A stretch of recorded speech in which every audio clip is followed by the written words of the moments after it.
أعوذ بالله من الشيطان الرجيم بسم الله الرحمن الرحيم سورۃ ہود آیت نمبر 86۔ بقیت اللہ خیر لکم ان کنتم مؤمنین وما انا علیکم بحفیظ۔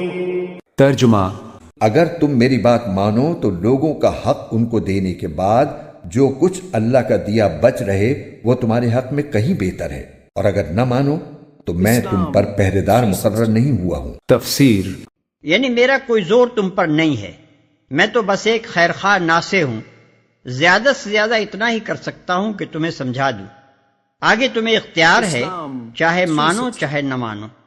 سوال میری باز پرس سے ڈرنے یا نہ ڈرنے کا نہیں ہے، اصل چیز خدا کی باز پرس ہے، جس کا اگر تمہیں کچھ خوف ہو تو اپنی ان حرکتوں سے باز آ جاؤ۔ آیت نمبر 87۔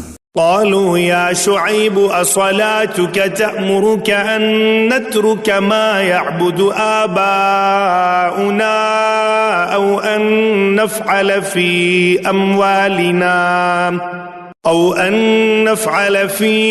أموالنا ما نشاء إنك لأنت الحليم الرشيد۔ ترجمہ: وہ کہنے لگے، اے شعیب، کیا تمہاری نماز تمہیں یہ حکم دیتی ہے کہ ہمارے باپ دادا جن کی عبادت کرتے آئے تھے ہم انہیں بھی چھوڑ دیں اور اپنے مال و دولت کے بارے میں جو کچھ ہم چاہیں وہ بھی نہ کریں؟ واقعی تم تو بڑے عقل مند نیک چلن آدمی ہو۔ تفسیر: یہ در حقیقت وہ سرمایہ دارانہ ذہنیت ہے کہ جو کچھ مال ہے وہ ہماری مکمل ملکیت میں ہے، اس لیے ہمیں پورا اختیار حاصل ہے کہ اس میں جو چاہیں تصرف کریں، کسی کو اس میں رکاوٹ ڈالنے کا کوئی حق نہیں پہنچتا۔ اس کے برعکس قرآن کریم کا ارشاد یہ ہے کہ ہر مال پر اصل ملکیت اللہ تعالیٰ کی ہے، البتہ اس نے اپنے فضل و کرم سے انسان کو عارضی ملکیت عطا فرمائی ہے۔ دیکھیے سورہ یاسین آیت نمبر 71۔ لہٰذا اسی کو یہ حق ہے کہ وہ اس ملکیت پر کچھ پابندیاں عائد کرے۔ دیکھیے سورہ قصص آیت 77، اور جہاں مناسب سمجھے وہاں خرچ کرنے کا حکم دے۔ دیکھیے سورہ نور آیت نمبر 33۔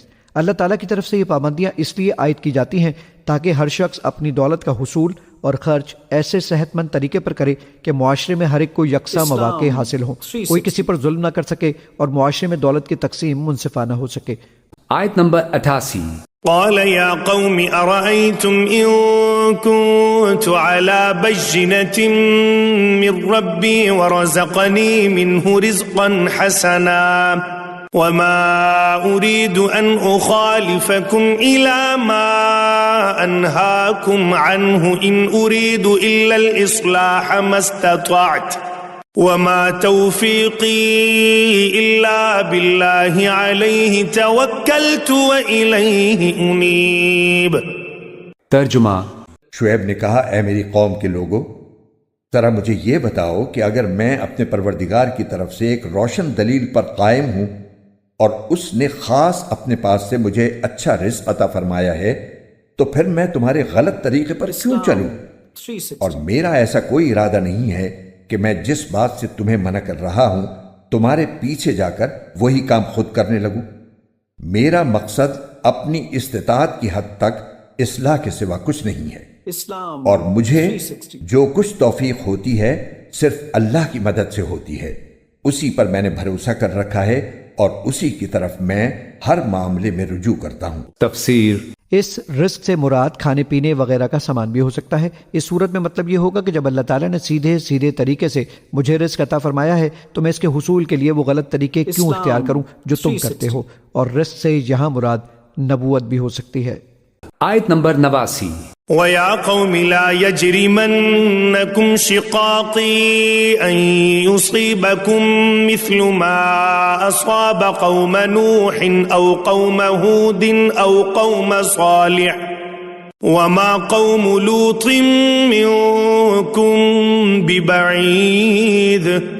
ترجمہ: اور اے میری قوم، میرے ساتھ ضد کا جو معاملہ تم کر رہے ہو وہ کہیں تمہیں اس انجام تک نہ پہنچا دے کہ تم پر بھی ویسی ہی مصیبت نازل ہو جیسی نوح کی قوم پر یا ہود کی قوم پر یا صالح کی قوم پر نازل ہو چکی ہے۔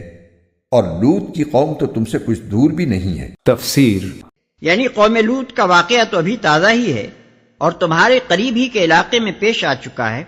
غالباً اس وقت قوم لوط کی تباہی پر 600-700 برس سے زیادہ نہ گزرے تھے، اور جغرافی حیثیت سے بھی قوم شعیب کا ملک اس علاقے سے بالکل متصل واقع تھا جہاں قوم لوط رہتی تھی۔ آیت نمبر 90۔ واستغفروا ربكم ثم توبوا إليه إن ربي رحيم ودود۔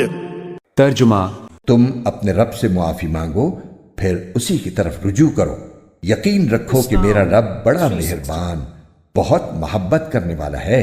تفسیر یعنی اللہ تعالیٰ سنگدل اور بے رحم نہیں ہے، اس کو اپنی مخلوقات سے کوئی دشمنی نہیں ہے کہ خوامخواہ سزا دینے ہی کو اس کا جی چاہے اور اپنے بندوں کو مار مار کر ہی وہ خوش ہو۔ تم لوگ اپنی سرکشیوں میں جب حد سے گزر جاتے ہو اور کسی طرح فساد پھیلانے سے باز ہی نہیں آتے، تب وہ بادل ناخواستہ تمہیں سزا دیتا ہے، ورنہ اس کا حال تو یہ ہے کہ تم خواہ کتنے ہی قصور کر چکے ہو، جب بھی اپنے افعال پر نادم ہو کر اس کی طرف پلٹو گے اس کے دامن رحمت کو اپنے لیے وسیع پاؤ گے، کیونکہ اپنی پیدا کی ہوئی مخلوق سے وہ بے پایاں محبت رکھتا ہے۔ اس مضمون کو نبی صلی اللہ علیہ وسلم نے دو نہایت لطیف مثالوں سے واضح فرمایا ہے۔ ایک مثال تو آپ نے یہ دی ہے کہ اگر تم میں سے کسی شخص کا اونٹ ایک بے آب و گیاہ صحرا میں کھویا گیا ہو اور اس کے کھانے پینے کا سامان بھی اسی اونٹ پر ہو، اور وہ شخص اس کو ڈھونڈ ڈھونڈ کر مایوس ہو چکا ہو، یہاں تک کہ زندگی سے بے آس ہو کر ایک درخت کے نیچے لیٹ گیا ہو، اور عین اس حالت میں ایک وہ دیکھے کہ اس کا اونٹ سامنے کھڑا ہے، تو اس وقت جیسی کچھ خوشی اس کو ہوگی، اس سے بہت زیادہ خوشی اللہ کو اپنے بھٹکے ہوئے بندے کے پلٹ آنے سے ہوتی ہے۔ دوسری مثال اس سے بھی زیادہ مؤثر ہے۔ حضرت عمر رضی اللہ عنہ فرماتے ہیں کہ ایک دفعہ نبی صلی اللہ علیہ وسلم کی خدمت میں کچھ جنگی قیدی گرفتار ہو کر آئے۔ ان میں ایک عورت بھی تھی جس کا شیر خوار بچہ چھوٹ گیا تھا، اور وہ مامتا کی ماری ایسی بے چین تھی کہ جس بچے کو پا لیتی اسے چھاتی سے چمٹا کر دودھ پلانے لگتی۔ نبی صلی اللہ علیہ وسلم نے اس کا حال دیکھ کر ہم لوگوں سے پوچھا، کیا تم لوگ یہ توقع کر سکتے ہو کہ یہ ماں اپنے بچے کو خود اپنے ہاتھوں آگ میں پھینک دے گی؟ ہم نے عرض کیا، ہرگز نہیں، خود پھینکنا تو درکنار، وہ آپ گرتا ہو تو یہ اپنی حد تک اسے بچانے میں کوئی کسر اٹھا نہ رکھے گی۔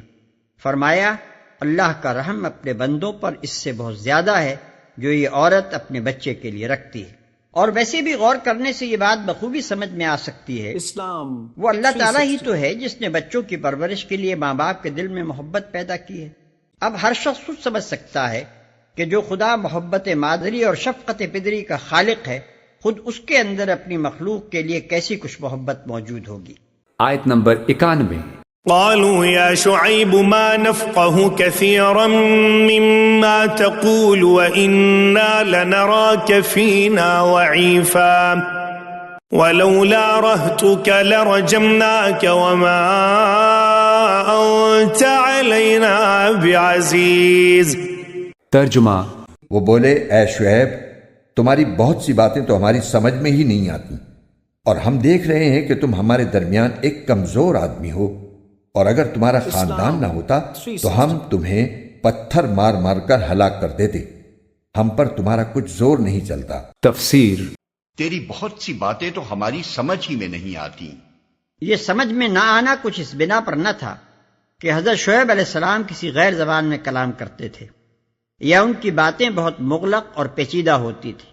باتیں تو سب صاف اور سیدھی ہی تھیں اور اسی زبان میں کی جاتی تھیں جو یہ لوگ بولتے تھے، لیکن ان کے ذہن کا سانچہ اس قدر ٹیڑھا ہو چکا تھا کہ حضرت شعیب علیہ السلام کی سیدھی باتیں کسی طرح اس میں نہ اتر سکتی تھیں۔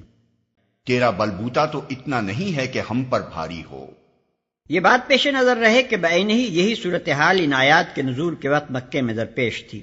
اس وقت قریش کے لوگ بھی اسی طرح محمد صلی اللہ علیہ وسلم کے خون کے پیاسے ہو رہے تھے اور چاہتے تھے کہ آپ کی زندگی کا خاتمہ کر دیں، لیکن صرف اس وجہ سے آپ پر ہاتھ ڈالتے ہوئے ڈرتے تھے کہ بنی ہاشم آپ کی پشت پر تھے۔ پس حضرت شعیب علیہ السلام اور ان کی قوم کا یہ قصہ ٹھیک ٹھیک قریش اور محمد صلی اللہ علیہ وسلم کے معاملے پر چسپاں کرتے ہوئے بیان کیا جا رہا ہے، اور آگے حضرت شعیب علیہ السلام کا جو انتہائی سبق آموز جواب نقل کیا گیا ہے، اس کے اندر یہ معنی پوشیدہ ہیں کہ اے قریش کے لوگوں، تم کو بھی محمد صلی اللہ علیہ وسلم کی طرف سے یہی جواب ہے۔